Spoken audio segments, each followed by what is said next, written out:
Saudações, família boa. Eu sou a Cristina João, a tua amiga do Sem Estresse. Hoje o programa está a rigor no que tange ao tema que será abordado.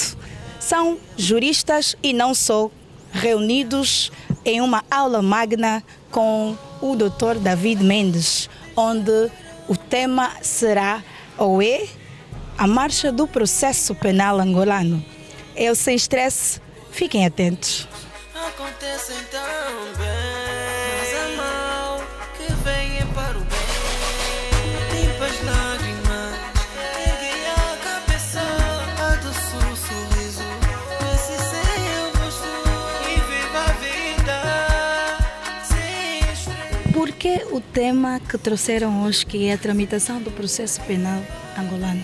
Exatamente. Bom, nós trouxemos o tema sobre a marcha do processo penal angolano porque nota-se que é um tema bastante interessante e que tem havido muitos atropelos naquilo que é a tramitação do processo penal. Só para terem um exemplo, sobretudo no ato de instrução preparatória pelo órgão de serviço de investigação criminal, e todos nós conhecemos, muitos dos indivíduos, para o SIC, por exemplo, obter prova, utiliza força. Utiliza meios contundentes, por exemplo, força, estamos a falar de agressão física, agressão psicológica. Então, escolhemos esse tema no intuito de esclarecer. Por isso é que a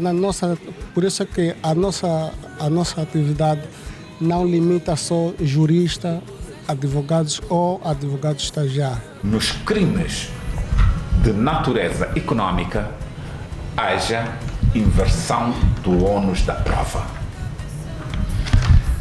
Se a tua irmã tem um Jeep que custa 50 milhões e ela só ganha 1 milhão por mês.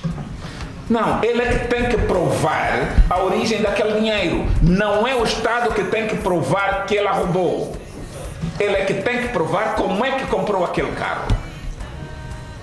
Eu aqui sou apologista do princípio da inversão do ônus da prova.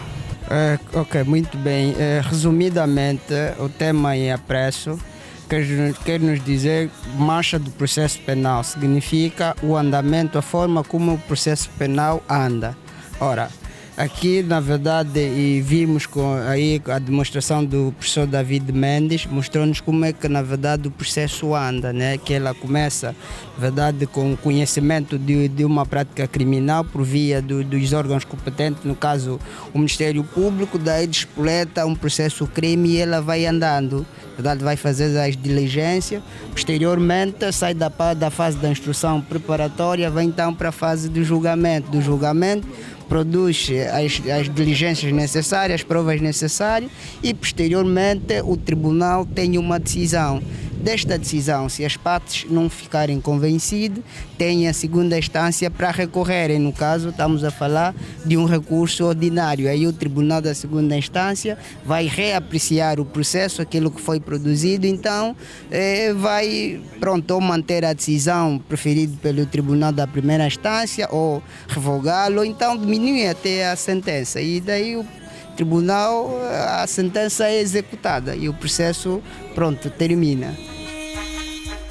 Coisas ruins acontecem também, mas é mal que vem para o bem. Limpa as lágrimas, ergue a E na preleção do ilustre Dr. David Mendes, podemos colher experiências vividas no âmbito da sua experiência enquanto advogado, que já perdura mais de 30 anos de exercício de advocacia. Então é uma experiência vasta que tem que nos trazer fruto da tramitação do processo penal.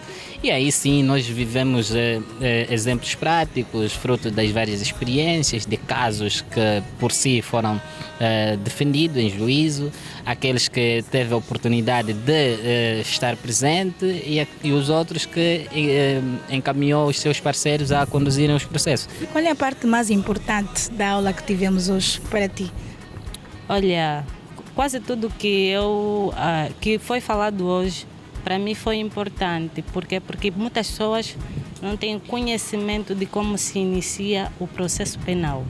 Então, uma das coisas que mais me chamou a atenção foram os exemplos práticos, né? Como por exemplo? Que o Dr. David Mendes deu, né? Um dos exemplos foi no reconhecimento, né? Que também é um dos elementos de prova, onde ele disse que foi submetido a um reconhecimento, mas porque os bandidos haviam lhe poupado, então ele decidiu dizer assim, não conheço os arguidos. Qual é a diferença entre o processo penal e o direito penal? A noção mínima que eu tenho disso é que o direito penal vai ser, o apuramento de tudo que vai acontecer num local. Já o processo penal será a fase que vamos dar sequência, que é já o tribunal, vamos ir para o Ministério Público e entre outros.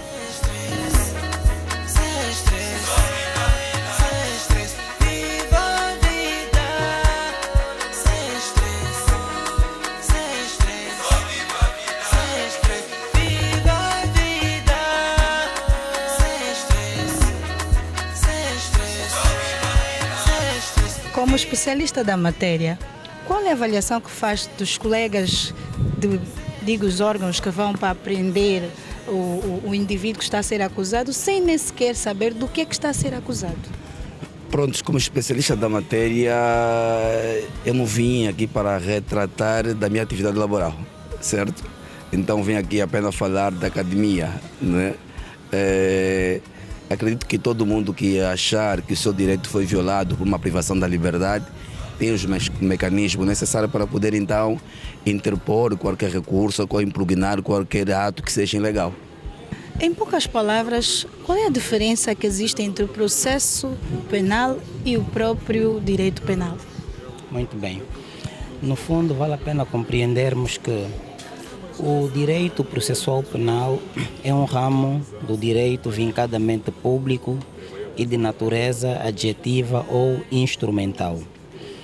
Já o direito penal também é um ramo do direito público, mas tem uma natureza substantiva ou material, ou seja, o direito processual penal, enquanto conjunto de princípios e regras jurídicas, visa efetivamente a aplicação do direito penal. Ou seja, o direito processual penal funciona como sendo o tutor, o conselheiro do direito penal. O direito penal não se basta por si só. O direito penal não pode ser aplicado a um facto concreto sem antes o direito processual penal emitir um juízo de opinião. Por quê? Porque o direito penal só é aplicado ao caso concreto em função do direito processual penal. O que é que conseguiu organizar as ideias no dia de hoje? Na verdade, uma das questões, consegui conotar que a detenção não pode ser um prazo superior a 3 dias, quanto a prisão um prazo superior a 3 dias. Então, foi essa dúvida que eu tinha durante muito tempo com relação à questão do direito penal e também que foi arrolado em questão do dia de hoje. Em direito processual penal, as dúvidas foram sanadas. Foi uma cerimônia bastante proveitosa e produtiva, ministrada pelo Dr. David Mendes, que na qualidade de potencial advogado, então sinto-me regozijado por ter feito parte desta cerimônia. Qual é a área que gostaria de trabalhar? Bem, eu na verdade sou um potencial jurista do ramo civil, não é? Mas não obstante isso, há sempre toda a necessidade de poder compreender os aspectos do campo penal para assim poder dar resposta a outras necessidades. Essa é uma pretensão atual. Quem sabe pode mudar lá mais para frente. Então estamos aqui disponíveis para beber e tomar todo o conhecimento possível e contribuir da melhor forma possível também.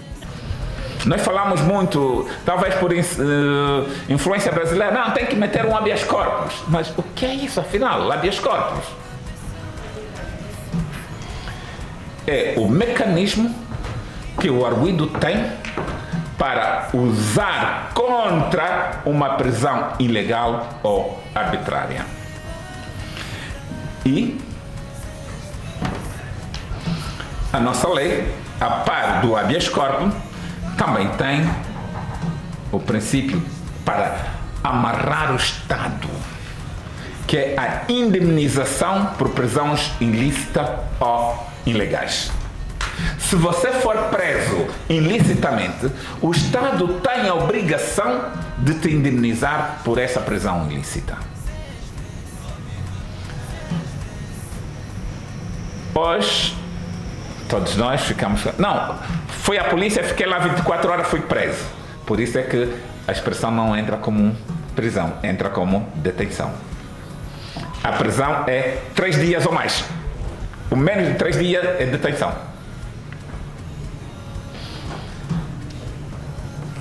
É muito discutível, é pouco. Então eu fico 3 dias na polícia e dizem que não é prisão. A lei diz que a prisão é a partir de 3 dias ou mais. Com a experiência que tem, em poucas palavras, como está o estado do processo penal em Angola?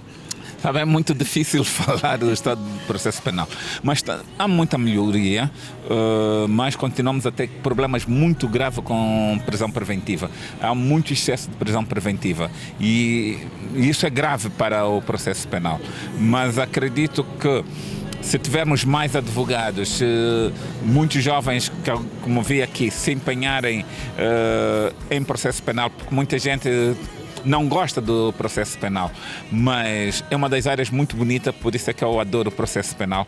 Vamos auxiliar muito dos nossos companheiros que estão na cadeia, nossos familiares, nossos amigos e não só outros cidadãos a saírem do estado do excesso de prisão preventiva. O doutor falava que o advogado deve ser um artista. E será que isso envolve com aquelas artimanhas que alguns advogados têm usado, falando mesmo de má fé? Não é má fé, é habilidade. E eu falo muito como artista porque, sabe, eu fui ator de teatro durante muitos anos, eu escrevo obras de teatro. Então, representar para mim é algo natural. Representar no teatro, representar no tribunal é igual. Então, se você não tem capacidade de usar a arte, de defender, se não dominares bem essa arte, não vais dar como advogado, é melhor procurar outro emprego. Então, qual é o conselho que tem para deixar para a comunidade jurídica? Sabe, eu costumo dizer uma coisa que muita gente não gosta de ouvir.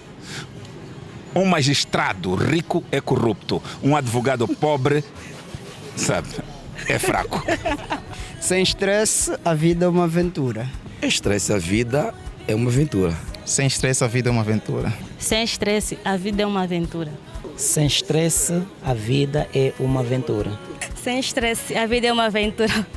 Sem estresse, a vida é uma aventura. Sem estresse, a vida é uma aventura. Sem estresse, a vida é uma aventura. Então, junte-se a nós e contamos consigo nos próximos eventos. Muito obrigado. Obrigada a nós. Mais uma vez, colocamos um ponto final ao episódio de hoje do Sem Estresse, com promessa de voltarmos numa outra ocasião, trazendo sempre temas bastante pertinentes. Eu sempre digo, sem estresse, entretenimento, aprendizado e muito mais. Hoje tivemos uma aula magna com o Dr. David Mendes, com a comunidade jurídica e não só, onde falou-se sobre a tramitação do processo penal. Espero que tenham gostado. Eu Sem Estresse, fiquem sempre ligados. Distribuir ao mundo, mas não é bem assim. acontecem tão bem.